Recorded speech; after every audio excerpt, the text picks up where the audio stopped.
Assalamualaikum warahmatullahi wabarakatuh. Selamat siang. Kami dari kelompok 3 dari Project Based Learning Biofarmasetika akan menjelaskan mengenai topik Hollow Type Suppository atau supositoria tipe berongga.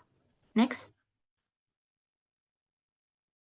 Sebelumnya, izin memperkenalkan diri, saya sendiri Safira Hilmi Altaf dan juga teman-teman saya yaitu Dea Mutiara Seli, Alfiatus Soliha, Najma Kamila Nur, Zahara Pona Apriani, Emra Filizar Maulano, Erlita Triwahyuni, dan juga Vivi Azahra Putri Dwiza. Next. Selanjutnya yaitu sediaan supositoria. Supositoria adalah sediaan padat dengan berbagai bentuk yang diberikan melalui rektum, vagina, atau uretra yang meleleh pada suhu tubuh. Sebagai alternatif saat rute oral tidak memungkinkan. Basisnya terdiri dari berlemak, contohnya oleum kakao, larut air, contohnya gliserin, gelatin, PEG, dan campuran, contohnya polioksil 40 stearat. Pelepasan zat aktif dipengaruhi oleh basisnya. Contohnya, pada lemak padat, meleleh kurang lebih 35 derajat Celcius di rektum. Zat aktif terdistribusi dan diserap mukosa rektum langsung ke sirkulasi darah tanpa adanya first pass effect. Absorpsi bergantung kelarutan obat, sifat mukosa semi-permeabel, dan formulasi, meski tidak selalu sempurna. Selanjutnya akan dijelaskan oleh teman saya.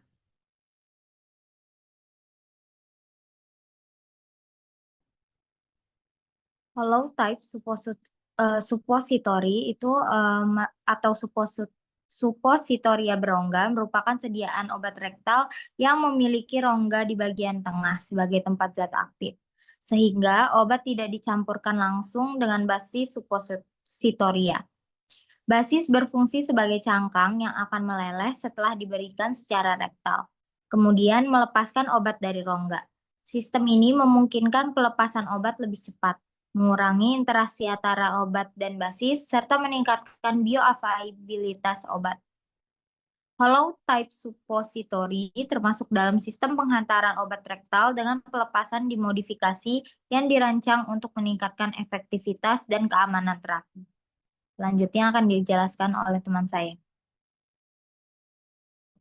Baik, selanjutnya ada kelebihan dan kekurangan sediaan hollow type suppository. Next. Nah, jadi kelebihannya yang pertama itu stabilitas obat akan lebih baik. Lalu yang kedua, pelepasan obat lebih cepat dan dia juga cocok untuk obat yang sensitif. Lalu kekurangan sediaan ini yaitu proses pembuatannya akan lebih rumit dan kekurangan lainnya yaitu membutuhkan ketelitian yang tinggi. Next. Di sini ada contoh sediaan hollow type suppository. Yang pertama ada zat indomethacin, yaitu diformulasikan dalam HT dengan sistem self-emulsifying untuk meningkatkan bioavailabilitas. Contoh yang kedua itu ada theophylline, itu digunakan untuk pengobatan asma.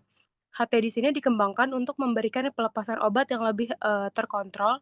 Lalu contoh lainnya ada senyawa anti kanker yang dikembangkan menggunakan sistem bifasik dalam HT untuk memaksimalkan efek terapi. Lalu contoh lainnya ada obat-obatan peptida atau protein karena rektum tidak memiliki enzim pencernaan seperti di usus halus. Nah, HT ini menjadi pilihan ideal untuk menjaga stabilitas obat-obat sensitif seperti peptida atau protein tersebut. Selanjutnya akan dijelaskan oleh teman saya.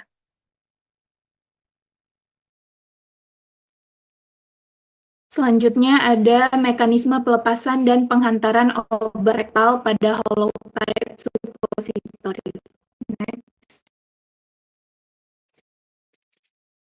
Jadi di sini ada gambar mekanisme pelepasannya. Jadi hollow type suppository ini memiliki rongga atau disebut dengan hollow core yang dia sebagai tempat untuk obat. Jadi obatnya itu tidak tercampur dengan basisnya secara langsung. Next.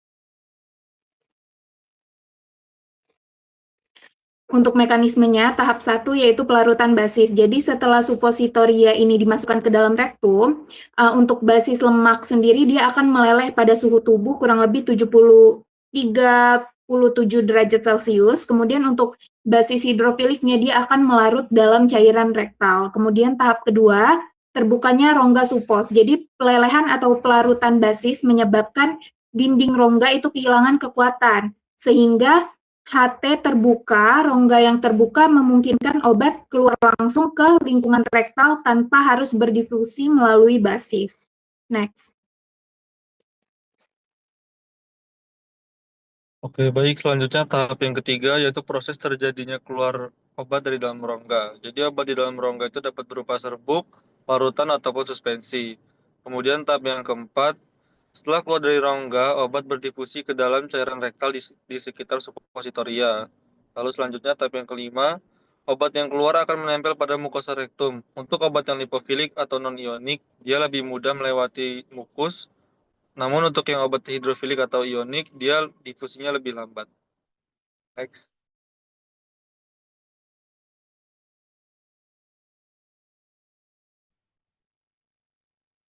Yang selanjutnya yaitu ada tahap 6 di mana penetrasi mukosa rektal.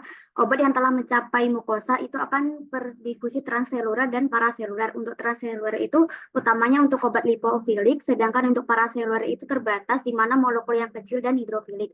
Untuk tahap ketujuh sendiri itu masuk ke sirkulasi di mana setelah melewati mukosa, obat masuk ke pembuluh darah rektal yaitu vena rectalis dan inferior media itu langsung ke sirkulasi sistemik, sedangkan untuk vena rectalis superiornya itu langsung menuju ke hati atau mengalami first phase effect, tapi namun sedikit. Untuk tahap yang terakhir, yaitu tahap ke-8, distribusi dan onset kerja, di mana setelah masuk ke sirkulasi, obat akan terdistribusi ke jaringan target. Holotype suppository akan memberikan onset kerja bisa lebih cepat dan variabilitas absorpsinya itu lebih rendah dibanding suppositoria padat konvensional.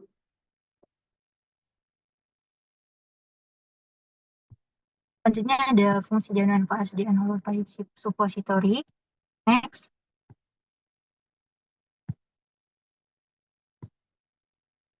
Untuk fungsinya sendiri itu suppositoria holotype ini telah dikembangkan dan dievaluasi untuk efek dari berbagai aditif formulasi untuk meningkatkan penyerapan obat seperti acyclodextrin dan natrium dekanoat, di mana sebuah penelitian dilakukan dengan menggunakan sistem holotype untuk pengiriman indometasin. Suppositoria holotype ini juga telah dilaporkan menguntungkan dibandingkan supo konvensional untuk pengobatan beberapa penyakit kronis seperti asma. Next. Fungsi selanjutnya itu ada untuk meningkatkan laju disolusi dan absorpsi obat, di mana desain berongga ini meningkatkan luas permukaan kontak antara suppositoria dengan membran mukosa rektal atau vagina, sehingga mempercepat pelepasan dan absorpsi zat aktif. Selanjutnya ada mengurangi iritasi lokal, di mana rongga di bagian tengah memungkinkan distribusi obat yang lebih merata dan mengurangi konsentrasi tinggi di suatu titik, sehingga meminimalkan potensi iritasi pada mukosa.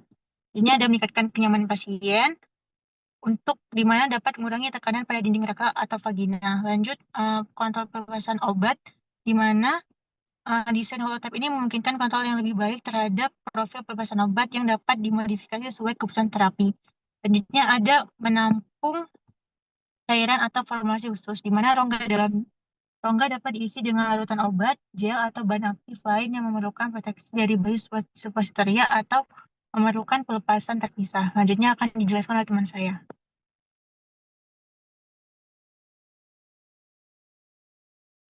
Oke, selanjutnya itu ada manfaat dari sediaan holotype suppository. Yang pertama, holotype suppositoria ini dapat meningkatkan bioavailabilitas obat karena obatnya dilepaskan lebih cepat dan juga langsung diserap melalui mukosa rektal.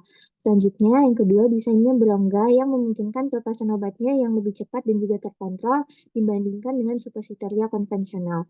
Ketiga, pemisahan obat dari basis dapat mengurangi interaksi obat dengan basis sehingga stabilitas obat lebih terjaga. Next. Selanjutnya itu ada keunggulan dan juga aplikasi klinis. Holotype suppositoria itu memiliki fleksibilitas formulasi karena rongganya dapat diisi obat dalam bentuk serbuk, larutan, maupun semi-solid.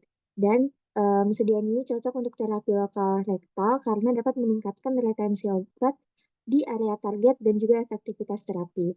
Sistem ini juga berpotensi mendukung pengembangan sediaan rektal yang lebih efektif dan juga modern. Next. Selanjutnya akan dijelaskan oleh teman saya.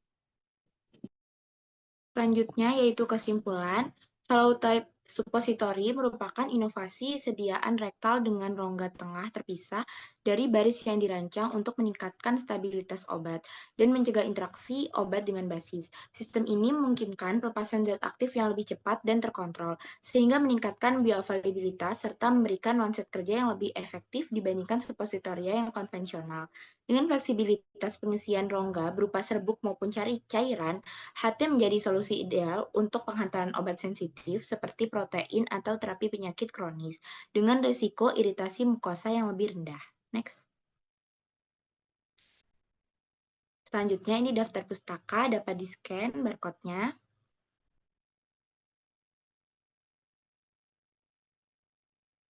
Dan terakhir, telah selesai pemaparan dari penjelasan kelompok kami. Kurang lebihnya mohon maaf. Saya tutup. Wassalamualaikum warahmatullahi wabarakatuh.